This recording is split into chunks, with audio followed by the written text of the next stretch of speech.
And I'm back. Again. For the fourth or seventh reaction I have done already. But I may have only uploaded like a couple of my reactions. But I still have two more up in my saved in my phone. Saved. Anyway. Also, the subtitles will not be on because it's like off. That's why I think a gray color. But anyway, I'm reacting to what if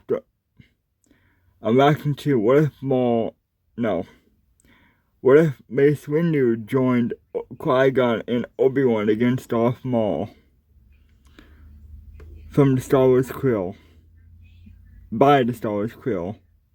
If you want to check out his channel or their channel, I'll put the channel in the description below. If you want to check out the original video. Anyway, don't forget to subscribe, like, and share if you want to see more of these reactions in the future as well. As well as check out my reaction playlist too. If you want to see more reactions in the future, check out my old videos too. And check out my other channels. Check out my other videos as well as my other playlists too. And over to subscribe, like, and share. And again, the Star Wars Close channel being in the description below. If you want to check out the original video, check out the channel being in the description. If you want to check out the original video, let's get started.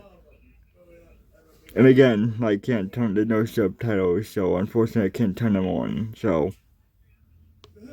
What if Mace Windu went to Naboo with Qui-Gon and Obi-Wan in The Phantom Menace? That's our story for today. Had a lot of fun with this one. Hope you guys enjoy listening. And let's get right into it.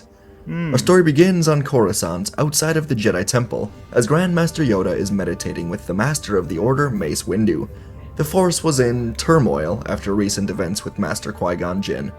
Jinn recently proclaimed that he encountered a Sith Lord, and he even brought a child he thought to be the Chosen One to the Council. Windu and Yoda were both skeptical that the Sith could return without them knowing, and Anakin was too dangerous to be trained, but their confidence was wavering more and more by the minute, and as they sat here, something changed. A ripple of darkness was sent through the Force, a ripple that, were Windu and Yoda not meditating, they likely would not have felt, and they were both snapped out of meditation at once, realizing something truly is off. Perhaps Qui-Gon was right about the return of the Sith, and after some discussion, Windu said that as leader of the council, that he should go to Naboo. If the Sith have returned, he must be there. And Yoda agreed, so soon Windu would soon go. What the Jedi did not know was that the ripple through the Force did not come from the Sith on Naboo. Instead, it came from a Coruscant suite, as Darth Sidious killed his master, Darth Plagueis, sending a ripple through the Force that Windu and Yoda felt because they were in meditation. But the ripple helped to wake up the Jedi, and Mace took off for Naboo to aid Qui-Gon and Obi-Wan. On Naboo, sometime later, Mace Windu was flying a Jedi starship down to the Naboo hangar, and as he was flying down, a group of Naboo fighters zoomed past him, taking off into space. One of them tumbled to the ground below, and Windu figured that the battle above Naboo was about to commence, and so he landed his fighter to find Qui-Gon, Obi-Wan, Queen Amidala, and a bunch of Naboo fighters taking on battle droids. Windu used his own starfighter to take out the droidicas, then he jumped down to join the battle. Once the droids were cleared, Windu greeted everyone and said that the Force called him to be here.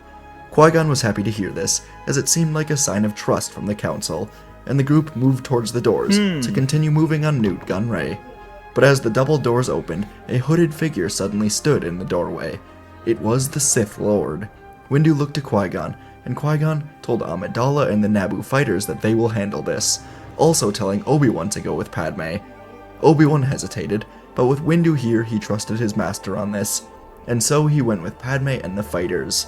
Inside the doorway, the Sith Lord Maul ignited two sides of his lightsaber, while Mace and Qui-Gon ignited their own sabers, preparing for battle. Mace moved in first, clashing sabers with the Sith Lord. Qui-Gon and Mace coordinated their attacks, blending their different styles into a seamless flurry. Maul, trained for years for this very moment, defended well against the two Jedi, his acrobatic technique catching them off guard at the beginning. and Windu's aggressive yet controlled strikes meshed well with Qui-Gon's more measured approach, creating a relentless barrage that pushed Maul back. The Sith Lord, though very strong in the dark, struggled to find openings to counter their onslaught. Maul moved backwards onto a set of bridges in the refinery, trying to separate the two Jedi. But as the fight continued, Windu only got stronger in battle. He was now submerged in Vapad, swallowed by it as he fought to end the return of the Sith. Vapad is a channel for darkness, and that darkness flowed both ways. He accepted the furious speed of the Sith Lord, he drew the Sith's rage and power into himself, and he reflected that same fury upon its source, the same way a lightsaber redirects a blaster bolt. Oh god. He was not afraid of the darkness inside of him. He knew how to channel it for good, and the fighting soon became effortless for him, and he let his body handle it without the intervention of his mind. As he battled Maul, aided by Qui-Gon, he was feeling for Maul's shatter point, and as the fight continued, Mace found it. Maul's need to prove himself to someone, a master perhaps, was his weakness. And in a daring move, Windu would unleash a flurry of strikes, driving Maul back further to the ledge. Qui-Gon seized this opportunity, cutting into the floor, and as Maul fell to the ground, Windu used a giant force push to slam him into the platform, knocking him out cold. The Jedi would go and retrieve Maul, and they would bring him back to their shuttle. As they got to the shuttle, by the time they were there, with Maul, Anakin had taken out the droid command ship, and Queen Amidala had taken the planet back from the Trade Federation, with the help of Jar Jar and the Gungans, and Obi-Wan Kenobi.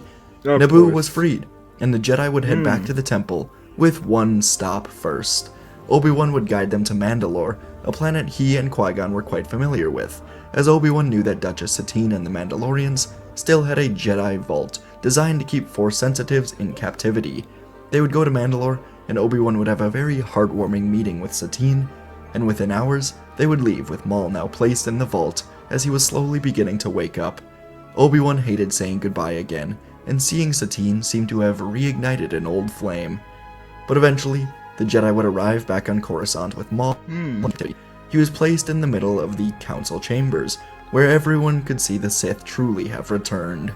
And as Maul was imprisoned, awake but silent, burning with anger and hatred, Windu expressed that he could feel something in the Sith Lord. He was afraid of failure, afraid of the consequences, likely from a master. And Windu said he can still feel that fear, looking at Maul, saying he thinks that his fear of his master outweighs his fear of the Jedi by a lot. And after some discussion, Master Yarael Poof spoke up, saying that it is possible, with him leading, that the council could mind trick Maul into revealing where the Sith Master would be. This was a dangerous idea, but Poof was an expert in mind tricks, and after some contemplation, the council agreed it was worth a try. And so the collective group, with Qui-Gon also in attendance, currently in Yaddle's seat after she just left the council, reached into Maul's mind with the guidance of Yarael. In unison, the Jedi said, "You will teach us where to find your master." And after 3 attempts, the council shared a collective vision of Maul screaming in pain, being electrocuted for failure, and the vision zoomed out, and the Jedi could see that it took place in a building in the industrial sector. The council broke off the mind trick. Maul was breathing heavily and he fainted once more, his anger replaced by fear. And the Jedi had a location. And it was decided that Mace Windu, Plo Koon, Qui-Gon Jinn, and Yarael Poof would go to the lair, while Yoda and the others make sure that the council is safe, in case the Sith Master makes a move to rescue Maul. And the group of Jedi got into a transport, as Qui-Gon wished his master was around to aid them in this, but Dooku was nowhere to be found. They traveled across the capital city, and soon came upon the building from their collective vision. But something was off in the Force, as if light and dark energies were swirling from inside. The hangar door was closed, but Windu fired a blast at the door, and it broke open, and at once, the Jedi leapt from their transport to the hangar, and they saw something horrific. Jedi Master Dooku was holding his blue lightsaber above Jedi Master Yaddle, who was laying on the ground defeated. Upon seeing this, Qui-Gon unleashed a quick force push, and Dooku was sent stumbling back to the hooded man in the back of the lair. Windu, Jin, Plo, and Poof got down next to Yaddle, and they helped her up as they all turned to the Sith duo. Qui-Gon looked to his master and told him to stand down, but Dooku only reignited his saber and said it was too late. He did seem sad, disappointed to see Qui-Gon, and from next to him, the hooded Sith ignited his own crimson red saber. It was now clear there was no avoiding a great fight, reminiscent of the old Jedi vs. Sith days. Plo, Qui-Gon, Mace, and Poof stood with their lightsabers ignited, and the fight soon erupted with blinding speed as Qui-Gon and Mace engaged Sidious. Their fight together against Maul allowed them to grow as a duo. Plo Koon, with Yaddle. This isn't Charmin. No wonder I don't feel as clean. Here's Charmin Ultra Strong. Ah. Yaddle back in the fight as well, focused on Master Dooku, matching him evenly. Yarael. I younger than ads.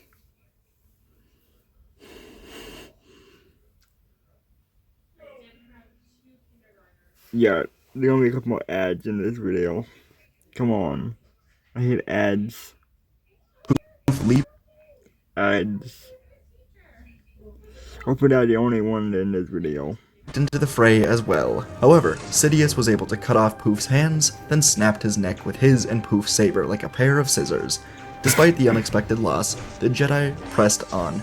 Windu's Vapod style crackled with ferocity, while Qui-Gon Jinn's measured strikes were a great help. Plo Koon was pushing Dooku back, and he was forced to regroup with his master. Sidious and Dooku were a lethal pair, and once back together, Sidious spun and cut through Yaddle, killing her once and for all.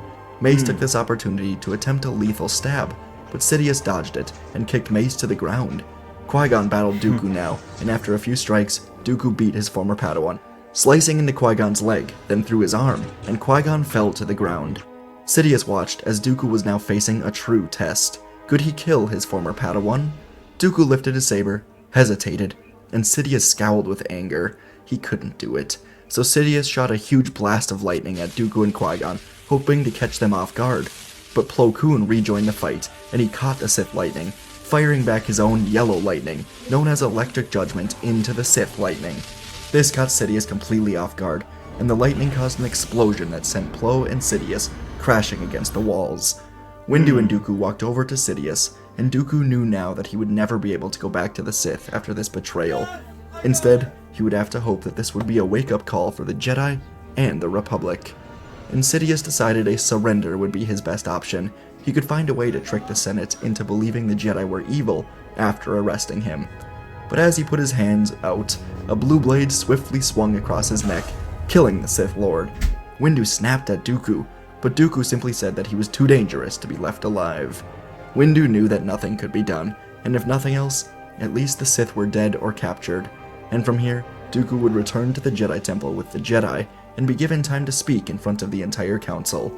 Maul was taken below the temple to the prison area, where he would be dealt with later, and Dooku decided to lay out everything he knew. If the Jedi weren't ready to listen now, then they never would be.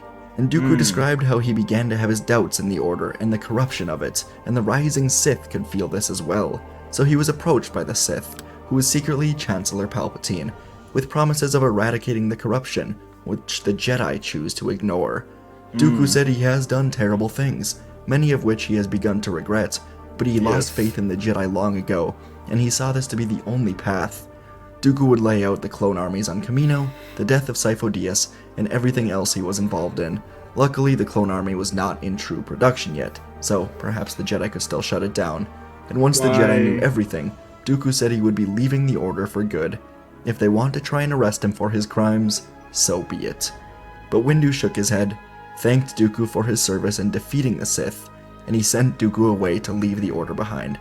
The Jedi were in a tough spot.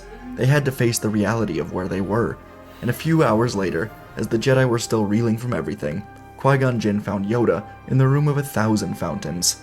Qui-Gon had just been with the young Anakin and Obi-Wan, as Obi-Wan was showing Anakin all around the temple. And now Qui-Gon told Yoda that he would train Anakin, or he would leave the Order to do it.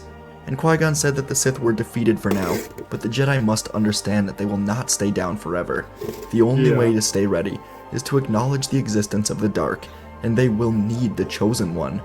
Qui-Gon also said that, if Yoda is willing, he will take Yaddle's seat on the High Council.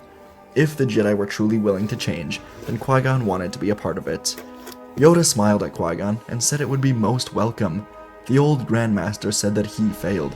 He was too old, too rigid, too arrogant to believe the Sith could ever return without him knowing. But now, with them dead, he sees that the Order must grow in knowledge. And so Qui-Gon would soon take his new seat on the council, and train the young Anakin Skywalker. Within a few days, Obi-Wan would decide to leave the Order. Seeing Satine again, he just couldn't let her go.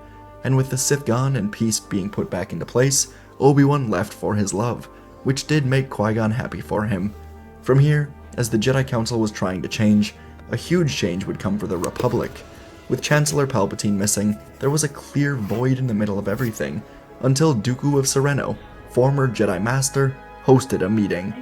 Dooku said that he, as a Jedi, found out that Palpatine was a Sith Lord creating corruption for his own gain. Dooku would lay out evidence from the banking clan records, interactions with the Trade Federation, even tracing the death of Sifo Dyas back to the Sith. And Dooku said that he, with the help of the Jedi, was able to take Palpatine down. And in the new election, Dooku announced that he would be running for Chancellor as an ex-Jedi that vows to bring a true end to corruption in the Republic. Dooku was running against Mas Amedda and Bail Antilles, and when the election concluded within a few weeks, Dooku actually won in a rather large landslide. Mas Amedda was too close to Palpatine, and Antilles was just seen as more of the same. The people wanted something different, and Dooku was a charismatic, influential being, so he would become Chancellor Dooku. In the coming weeks after this, Dooku would promote Senator Padme Amidala of Naboo to become his vice chair, replacing Mas Amedda. He could see that Padme had a very bright future, and when he eventually dies, Dooku wants someone young, energetic, kind, and wants to help those in need and help him eradicate corruption. Padme would accept this role with excitement, and the next 20 years would be filled with peace for the Jedi Order and for the Republic. The Jedi Council would grow after the return of the Sith, and they would work on expanding back into the mid and outer rims. Qui-Gon was an excellent council member who was not afraid to challenge others when needed, helping the council not grow stagnant. Members like Plo Koon and Agen Kolar would be influenced by Qui-Gon to speak up when needed more often. And Anakin Skywalker would be trained by Qui-Gon, becoming a great Jedi, eventually also freeing Anakin's mother. At 20 years old, he was one of the best swordsmen in the galaxy, able to beat just about anyone in a sparring match, and his rebellious yet joyous personality rubbed off in a good way on the Jedi Order, as Qui-Gon encouraged Anakin to be himself, rather than an emotionless Jedi. Anakin would grow strong, and form a great attachment to Qui-Gon, who he saw as the father he never had. Overall, things were good in the galaxy. Chancellor Dooku and Vice Chancellor Padme had restored the Republic to be at its best since they took over. There was no influence from the Sith, Plagueis, or Sidious, and the Trade Federation and Banking Clan was investigated heavily, as corrupt members Newt Gunray and San Hill were arrested. Perhaps the most surprising development was from Darth Mual. After being captured, Maul was kept in the Jedi Temple prison, but he was given great food and often was invited to meditation sessions with the Jedi after these few years. The Jedi would focus heavily on ridding Maul of his darkness, and after a decade, Maul would finally embrace the light and begin learning the Jedi way under the tutelage of Yoda, who embraced this in order to learn more about the darkness from Maul. Overall, things were good, but the darkness would never die for good. Sometime after the death of Sidious, a group of Sith cultists from the planet of Exegol would follow the Dark Pulse from Coruscant to find the body of Darth Plagueis. For most of his life, Plagueis focused on learning to influence his midichlorians to give him eternal life. And after Sidious killed Plagueis, the midichlorians in his body never truly died out. Sidious planned to cremate him, as this would kill him for good, but he died before he had this opportunity. And so the cultists were able to take Plagueis to Exegol, and for years they worked on experimenting with him. Downy makes clothes softer, fresher, and better. Oh my god, We breathe no. life into your laundry.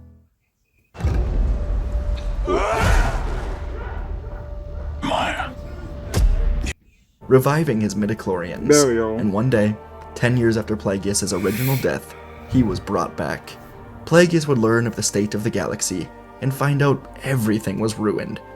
Palpatine was dead, Maul was a Jedi, Dooku was the Chancellor, Qui-Gon Jinn was training the Chosen One, and the people of the galaxy were embracing the Jedi. Literally the worst outcome for the Sith in every single way. And so Plagueis, who was alive but weak, would spend 10 years working on his own power rather than galactic power. If he could become strong enough, then he would take the galaxy by force rather than through political manipulation. And for 10 years, he focused on learning powers similar to the ancient Darth Nihilus, where he would feed on the living force energy of others in order to make himself stronger. Unfortunately for Plagueis, his greatest weakness was perhaps his quest to perfect mastery over the Force. Yes, Yeah. he had conquered death, but he was a shell of himself, and in his quest to become like Nihilus, he went too far. Plagueis learned the power, but it consumed him, and if he did not feed quickly, he would die. So Plagueis was forced to consume the hundreds of Sith cultists, helping him on Exegol, draining them of their Force energy, leaving lifeless husks in their place. And this mass Force drain was felt across the galaxy, all the way on Coruscant, and because the Jedi were now more open to the darkness, they felt this.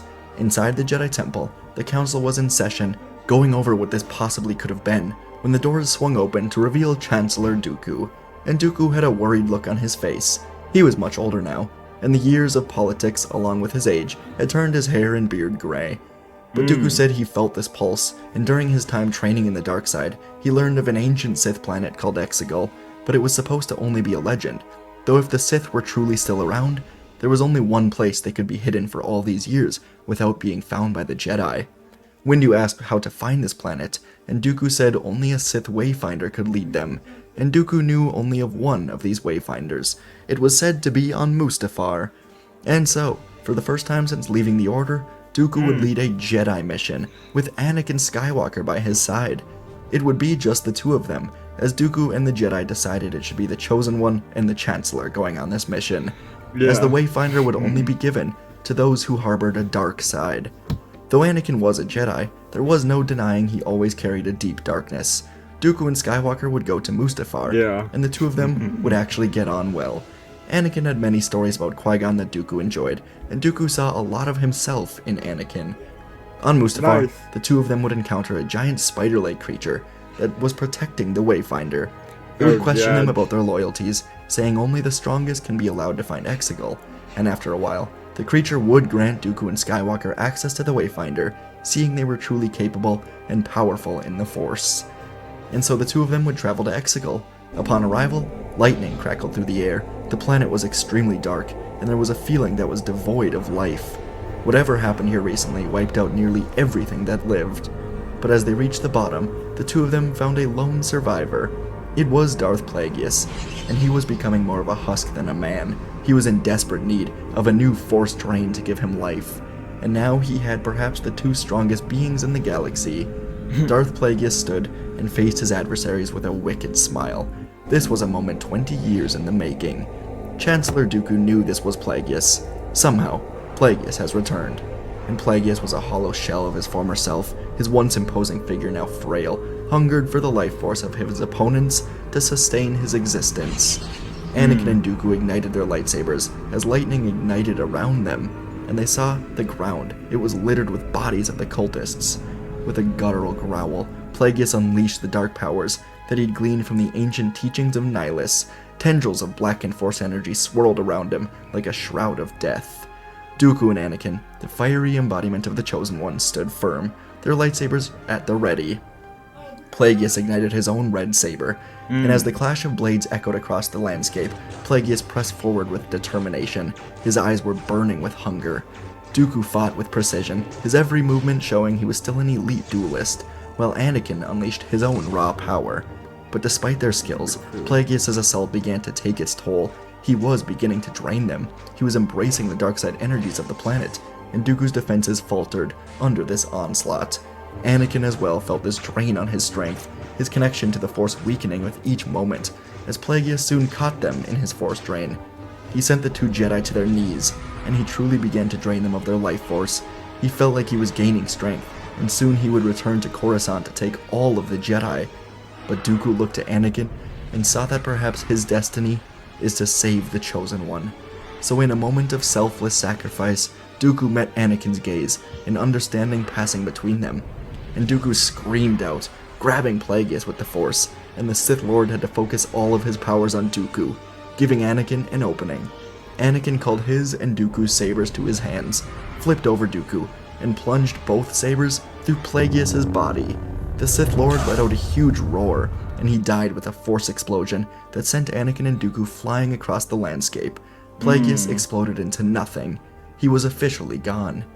And Anakin would soon slowly wake up to hear nothing but complete silence.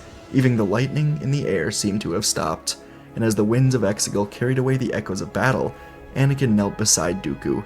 And Dooku, in his dying breaths, told Anakin he has fulfilled the prophecy, just as Qui-Gon always thought. And with a smile, the Chancellor died after saving the galaxy. Anakin would take his body and return to Coruscant with the news. Dooku sacrificed himself in order to save the galaxy. There would be a great funeral for the fallen Chancellor, and after a few days, Anakin would be tasked with helping to guide in the new Chancellor, Chancellor Padme Amidala, into her new role. Anakin and Padme would get along astonishingly well, and once they were alone after her promotion ceremony, Padme and Anakin agreed that they should meet much more often. For Jedi and Republic business, of course. And eventually, Anakin would even accompany Padme to a mission to Mandalore to discuss peace talks, which would end with a sort of double date, with Padme and Anakin meeting with Obi-Wan Kenobi and Satine. And folks, that is our story for today. Wanted to end on that fun little Padme, Satine, Obi-Wan, Anakin note. I thought that was cool. But you may be wondering, how the heck does a story where Windu just goes to Naboo end up with Anakin and Dooku fighting Plagueis on Exegol? I don't know. But the more I wrote my script, my outline, I was like, you know what? I don't just want it to end after Dooku becomes Chancellor. I want to expand. I want to have some fun. And in canon or legends, whatever. Palpatine actually does cremate Plagueis, and he puts him in the statues in his office. So I thought, what if he didn't cremate Plagueis in this? His midichlorians could still be barely alive, and I'd have the Sith cultist experiment on him. I thought that was fun. Yeah. But overall, Windu going to Naboo, I think he can defeat Maul pretty quickly with the help of Qui-Gon for sure. Like, in the end, Obi-Wan was the one that defeated him, so if you put Windu in there, I think him and Qui-Gon do it. They take Maul, they don't kill him, and they use the mind trick that we see in the Clone Wars with the Jedi use on Cad Bane, but they do the entire council. Yarael Poof, who is very good at mind tricks, leads it. They go to the Sith lawyer. There, Dooku turns on Palpatine in the end because he just can't kill Qui-Gon, which I like doing that storyline. Palpatine's like, fine, you guys can arrest me. Dooku cuts his head off because he's too dangerous to be left alive. Anyways, I like the idea of Chancellor Dooku as well. What do you guys think of this story? I really enjoyed it. A lot going on that just leads from Windu going to Naboo, but that's what it's all about. Appreciate you guys watching, and I'll see you in the next video. Yep. With so many choices come on on. Booking.com, there are so many Tina Feys I could be. So I And then, yep. That's an that reaction. If you'd like to see more of these reactions in the future, don't forget to subscribe, like, and share. And check out the playlist for my reaction playlist, too. If you want to see more of these reaction videos, don't forget to subscribe, like, and share. And I'll put the original channel, the video, here. And I'll put the channel in the description, which is the Star Wars Galaxy. I'll have the Star Wars Galaxy's channel in the description below if you want to check out the original video. And if you see more of these reactions, again, don't forget to subscribe, like, and share. And I'll see you guys next time. Bye for now. Bye.